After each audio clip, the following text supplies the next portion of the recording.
Okay பாருங்கள். இப்போது இது grade three previous question papers. இதில் இந்த அனாலிசிஸ் பாருங்கள். Look at the following piece and answer the questions opposite. Okay, so அடுத்த சைடில் இருக்க கொஸ்டின்ஸ்க்கு ஆன்சர் எழுதணும். ஓகே, இப்போ முதல்ல இந்த மியூசிக்கை ஜஸ்ட்டு ஒரு கிளான்ஸு ரீட் பண்ணிடலாம் ஃபாஸ்ட்டாக. பாருங்கள், இது என்ன ஸ்கேலு அதுதான் முதல்ல கேட்பாங்க. அப்போது பாருங்கள், 2 ஷார்ப் இருக்குது. 2 ஷார்ப் இருந்தால் என்ன மேஜர் என்ன minor? D major, B minor. So இதெல்லாம் 30 செகண்ட்ஸில் நம்மளுக்கு தெரியணும். ஸோ 20 மார்க் கொஸ்டினை 20 மினிட்ஸ்க்குள்ளே முடிக்கணும். சரி பாருங்கள். ஸோ இப்போது டி மேஜர் இல்லைன்னா பி மைனர், அதில் என்ன ஸ்கேலுன்னு பார்க்கணும். அப்போது ரூட் நோட்டு, இந்த மேல் நோட்டை பார்க்கக்கூடாது, ரூட் நோட்டு ஃபஸ்ட்டு பார். ஸோ இங்கே இதுதான் பார்க்கணும். இது என்ன நோட்டு அப்படின்னா டி. அப்போது இது D major. Okay, D major. So மைனர்னால் தான் ஆக்சிடெண்டல் பார்க்கணும், ஹார்மோனிக்கான்னு செக் பண்ணணும்.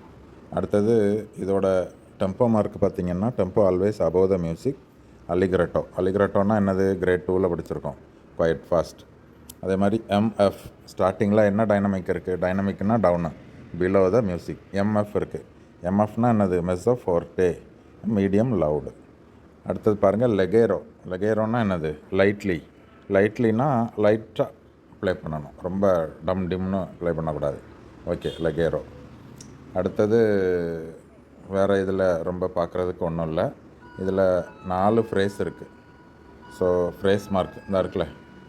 ஸோ அந்த ஃப்ரேஸ் மார்க் வந்து பார்த்திங்கன்னா, இந்த ஃப்ரேஸ் மார்க் பார்த்திங்கன்னா என்ன, 4 ஃப்ரேஸ் இருக்குது. 4 ஃப்ரேஸ் வச்சு கண்டிப்பாக கொஸ்டின் இருக்கும். 4 ஃப்ரேஸு என்ன நோட்டில் முடியுது அப்படின்னு இருக்கும். அண்டு ஏதாவது அனாக்ரோசிஸில் ஸ்டார்ட் ஆகுதா அப்படின்னு இருக்கும். ஸோ அதை பார்த்துக்கிடணும். அடுத்தது இதில் இன்டர்வல் மார்க்கிங் இல்லை. ஸோ நான் எக்ஸாம்பிளுக்கு ஒரு இன்டர்வல் உங்களுக்கு சொல்கிறேன் பாருங்கள். இந்த 2 நோட்டுக்கு இன்டர்வல் கேட்டிருக்காங்கன்னு வச்சுக்கிடுவோம். இந்த 2 நோட்டுக்கு இன்டர்வல்னால் என்னது? பாட்டம் நோட்டு இ, பாட்டம் நோட்டோட மேஜர் ஸ்கேல் எழுதணும். அப்போது இ, 2வது நோட்டு வந்து பி. ஸோ பாட்டம் நோட்டு இ இருக்குது, மேலே பி இருக்குது. ஸோ இது நீங்கள் ஸ்கேல் எழுதாமலே ஆன்சர் சொல்லிடலாம். என்னென்னா E, F, G, A, B. அப்போ என்ன இன்டர்வல்? 1 2 3 4 5. இன்டர்வல் ஃபிஃப்த்துன்னா பெர்ஃபெக்ட் ஃபிஃப்த்தா, ஆகுமெண்டட் ஃபிஃப்த்தா, டிமினிஷ்ட் ஃபிஃப்த்தா. ஆனால் கிரேடு 3க்கு எல்லாமே பெர்ஃபெக்ட் தான். ஸோ அது பார்க்காமலே ஆன்சர் சொல்லிடலாம் பெர்ஃபெக்ட் ஃபிஃப்த்துன்னு. ஸோ இருந்தாலும் நான் மேஜர் ஸ்கேல் எழுதி காட்டுறேன் பாருங்கள். ஈயோட டோன் எஃப் ஷார்ப், எஃப் ஷார்ப்போட டோன் ஜி ஷார்ப், ஜி ஷார்ப்போட செமிடோன் ஏவோட டோன் பி. ஸோ 3 4 மட்டும் செமிடோன் மேஜர் ஸ்கேலில். ஸோ 5th நோட்டு ஸ்கேலில் பி தான் இருக்குது. ஸோ பி அதுதான் இம்பார்ட்டண்ட்டு, ஸ்கேலு தான் இம்பார்ட்டண்ட்டு. பி கரெக்டாக இருக்குது. ஸோ இதோட இன்டர்வல் பெர்ஃபெக்ட்டு 5th. ஓகே, சரி. இப்போ இன்டர்வல் இதில் கேட்ட மாதிரி இல்லை. இப்போ எண்டிங்கில் கேடன்ஸ் கேட்டிருப்பாங்க. இதில் பாருங்கள், கார்டு சிம்பிள் டி போட்டிருக்காங்க இந்த ஸ்டூடெண்ட்டு. டி கரெக்டு தான். என்னென்னா பாட்டம் நோட்டு டி இருக்குது, அடுத்தது இங்கே ஒரு எஃப் இருக்குது, அடுத்தது இங்கே ஒரு டி இருக்குது. ஸோ டிஎஃப்டி அப்படின்னா இது D major. Okay, D major. And Roman numeral போடுங்க அப்படின்னா கேபிட்டல், என்னென்னா மேஜர் ஸ்கேலில் கேபிட்டல் போடணும். சரி, இப்போது இதுவும் ஓகே. இதில் இது டியில் முடியுது. அதுக்கு முந்தின ஃப்ரேஸ் பாருங்கள். முந்தின ஃப்ரேஸு பாட்டம் நோட்டு என்னது? ஏன்னா என்னது? டாமினண்ட்டு. 3rd ஃப்ரேஸு டாமினண்ட்டில் முடியுது. அடுத்தது செகண்டு ஃப்ரேஸ் பாருங்கள், பாட்டம் நோட்டு டி. இப்போ இது டானிக்கில் முடியுது. ஃபஸ்ட்டு ஃப்ரேஸு பாட்டம் நோட்டு என்னதுன்னு பாருங்கள், பாட்டம் நோட்டு டி. அப்போது இதுவும் டானிக்கில் முடியுது. ஒன்லி 3rd ஃப்ரேஸு டாமினண்ட்டில் முடியுது. ஓகே, இப்போ கொஸ்டின் என்ன கேட்டிருக்காங்கன்னு ஃபஸ்ட்டாக பார்த்துடலாம். இதில் பாருங்கள், in which key is this piece? Scale தான் ஃபஸ்ட்டு கேட்டிருக்காங்க. ஸ்கேல் வந்து நம்ம பார்த்துட்டோம், டி மேஜர்.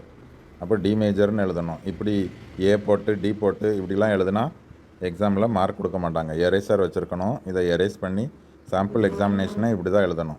டி மேஜரான்னு டவுட்டுக்கு எழுதக்கூடாது. அதோட டாமினன்ட் என்னது? ஏவும் கரெக்டாக எழுதலை, சி எழுதி அப்புறம் ஏவாக மாற்றி இதுக்கெல்லாம் மார்க் கிடைக்காது. நாங்களும் கொடுக்க மாட்டோம். அதை எரேசர் வச்சு எரேஸ் பண்ணி எழுதணும். Chord symbol above last chord. ஆமாம், டி போட்டிருக்காங்க, டி போட்டிருந்தாங்க, கரெக்டு. அடுத்தது how many notes higher or lower are the sequence in bar 9 to 12 and 13 to 16 repeated. Okay, triple part. The both bars are ரிப்பீட்டடா? ஐயோ, அதான் கேட்டிருக்கு. கொஸ்டினை வாசிக்கணும். How many notes higher or lower? புரியுதா? ஸோ இதில் 2 இடத்துல சீக்வன்ஸ் இருக்குதுன்னு சொல்லிட்டாங்க. சீக்வன்ஸ் அந்த வேர்டு வந்துருச்சு. எந்த இடத்துலலாம் சீக்வன்ஸ் இருக்குது? பார் 9 to 12. பார் நம்பர் 9லேருந்து 12 வரைக்கும் சீக்வன்ஸ் இருக்குது. 9 எங்கே இருக்குது? இதாக இருக்குது 9. இதான் 9 போட்டிருக்காங்கல்ல, இதை போட்டிருக்காங்கல்ல, அது பார் நம்பர். ஸோ இது 9, இது 10, இது 11, இது 12. ஸோ இதிலேருந்து இது வரைக்கும் சீக்வன்ஸ் இருக்குது. இதுதான் sequence bracket. Example, God is so good. Okay, இப்போது இதே இது அடுத்த ஒரு ஸ்டெப்பு லோயர் ஆர் ஹையர். அது என்ன இடம் போட்டிருக்காங்க பாருங்கள். பார் 13 to 16. 13 to 16 அங்கே 2வது சீக்வன்ஸ் இருக்குது. இது ஒன்று, 2வது சீக்வன்ஸ் இல்லை, இதோடைய இதாக இருக்குல்ல 13 to 16. இதுதான் சீக்வன்ஸ். பாருங்கள், ரெண்டும் சேமாக இருக்கும் பாருங்கள். ஃபஸ்ட்டு பாரில் 2 குவேவர் 1 கிராச்சட். இதுலேயும் பாருங்கள் 2 குவேவர் 1 கிராச்சட். செகண்ட் பாரில் ட்ரிபிள் பார்ட்டை தான் பார்க்கணும். 2 குவேவர் 1 கிராச்சட். இதில் பாருங்கள் 2 குவேவர் 1 கிராச்சட். இதுக்கு பேர் தான் சீக்வன்ஸு. தேர்ட் பார் பாருங்கள் 4 குவேவர், ஒரு டாட்டட் குவேவர் இருக்குது. இதில் பாருங்கள் ஒரு டாட்டட் குவேவர், செமி குவேவர், குவேவர். அடுத்த பாருங்கள் 2 கிராச்சட், இது 2 கிராச்சட். ஸோ ஒரே இது தான். Example, God is so good. அடுத்து ஒரு ஸ்டெப் மேலே காட் இஸ் ஸோ குட் அப்படி படிப்போம்ல, அதே மாதிரி இந்த இதில் அந்த ஒரு சீக்வன்ஸ் ஒரு ஸ்டெப்பு கீழே போயிருக்கு. ஃபஸ்ட் நோட்டை பாருங்கள் லைனில் இருக்குது. இதில் ஃபஸ்ட் நோட்டை பாருங்கள் ஸ்பேஸில் இருக்குது. இதுதான் சீக்வன்ஸ் கிரேட் 2ல் படிச்சிருக்கோம். ஸோ ஜஸ்ட்டு ஒரு நோட்டு லோவர், அதுதான் ஆன்சர். புரியுதா? இதுதான் பார் 13, 14, 15, 16. ஸோ ஒரு நோட்டு லோவர். அதுக்கு நம்ம என்னெல்லாம் எழுதுகிறோம் பாருங்கள். வேண்டாததெல்லாம் எழுதி வச்சு கொஸ்டின் புரியலைன்னு அர்த்தம். பெரிய பிள்ளைங்களுக்கும் பாதி நேரம் புரிய மாட்டேக்கு. 3rd grade 3rd standard students எழுதுறது. ஸ்கூலில் 3rd ஸ்டாண்டர்ட் படிப்பாங்கள்ல, அவங்க 3rd கிரேட் இந்த வருஷமும் எழுதுகிறாங்க. ஸோ அப்படி எழுதுகிற லெவலில் இருக்கிறது பெரிய பிள்ளைங்களுக்கு புரிய மாட்டேக்கு. இதை நல்லா கவனமாக ரீட் பண்ணணும். டவுட் இருந்தால் இப்போயே கேட்டுறணும். அடுத்தது பாருங்கள், does this piece start and up beat or down beat? Up beat down beat 3rd கிரேடில் தான் படிச்சிருக்கோம். அப் பீட்டுன்னா அனாக்ரோசிஸ். அனாக்ரோசிஸ்னால் ஒரு பாரில் கம்மியான பீட் இருக்கணும், அப்படி தானே? அதானே அனாக்ரோசிஸ். பாருங்கள், டைம் சிக்னேச்சர் 2-4. 1வது பாரில் 2 கிராச்சட் பீட் இல்லாட்டினா அப் பீட்டு அனாக்ரோசிஸ். இதில் 4 குவேவர் இருக்குது. இது எங்கே அனாக்ரோசிஸ் இருக்குது? இது டவுன் பீட்டில் ஸ்டார்ட் ஆகுது. இங்கே பாருங்கள் அப் பீட்டுன்னு போட்டு வச்சுருக்கீங்க.